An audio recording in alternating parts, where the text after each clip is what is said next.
On the fourth Thursday of every month, I introduce you to memoirs I think will impact you in a positive way.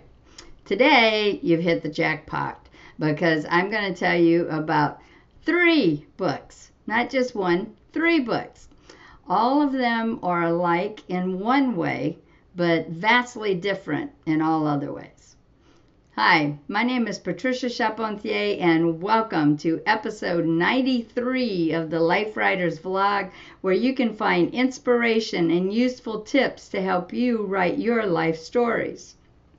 Currently, in the Life Writers membership, we are studying micro-memoir. Micro-memoir.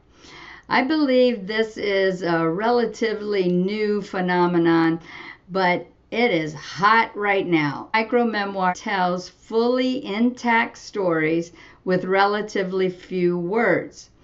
You may also hear the genre called flash nonfiction, micro-prose, micro-essays, and such. Regardless of what it's called, it boils down to telling a fully intact, true story with a beginning, middle, and end in a handful of words. There is no agreed upon word count that makes something micro or flash, but the range is broad, anywhere from a 6-word memoir to 750 words. 750 words is the highest number of words I've seen called flash or micro. I want to introduce you to 3 books of micro-memoir that have opened my eyes to telling true stories in a whole new way. The first of these books is one I read years ago. I don't know, at least 5-6 years ago. It's called Heating and Cooling, 52 Micro-Memoirs by Beth Ann Fennelly. This book is filled with moments that are funny and touching and profound. Most revolve around family and her experiences. It's physically a small book. You can tell it's not very big, but it's packed with big moments on a variety of topics. You can see how much I like this book. I've got little tags everywhere. Now, the first complete memoir I've read that revolves around a single topic and moves through time chronologically is Places We Left Behind. Places We Left Behind, a Memoir-in-Miniature by Jennifer Lang. This memoir covers 20 years of her life through her marriage, having children, and many moves in and out the United States. This book conveys so much in so few words. She does a number of interesting things with how she displays her words on the page as well. It's very well written, very interesting story, and interesting approach to writing her story. The next book written in micro-memoir is one by Darien Hsu Gee, and it's called Allegiance. In just 100 pages, she tells what it means to be Chinese American and tackles family loyalty, cultural issues, feeling out of place, and more in her search for belonging.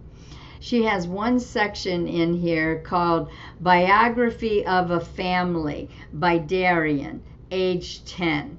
There she shows drawings and has stories about her daddy, her mommy, herself, her brother, 3 of her old fishes, her dog, and her house. She wrote all these when she was 10 years old. These are delightful pieces, shown just the way they were written. From there, she walks us through many life experiences. Some of what she reveals about herself is so blasted funny. She has one piece in here that's titled Vine. And I want to read a part of it to you. She is teaching a writing workshop in Hawaii, and the coordinator for her own reasons, has put her about a half a mile away from where she needs to go to teach. This is on page 63. I want to read this section to you because I think it's so funny. She says, "My place is a half mile away from where we will be meeting, and there is a small hill, and it is hot. I am out of shape. I am not one who relishes the outdoors, who hikes through valleys or mucks through the rainforest, who breathes deep before plunging into the shimmering blue of the Pacific. I am an air-conditioned sort of person, wind-blown only by a hairdryer, the kind of woman whose road most traveled is between the desk in her bedroom and the kitchen." I think that's so funny. And it reveals a lot about her just in those couple of sentences. This piece is maybe a full page long. That's it. She tells a lot about herself just in those few words, but also in the entire book of Allegiance. All three of these books show how big messages can be delivered in very small packages. Making each word in a piece count and have meaning is a skill that's required to make an impact without the luxury of volumes of words. So tell me, have you intentionally read or written any micro-memoirs? If so, what has been your experience in writing short pieces? If not, is this a genre you think might interest you?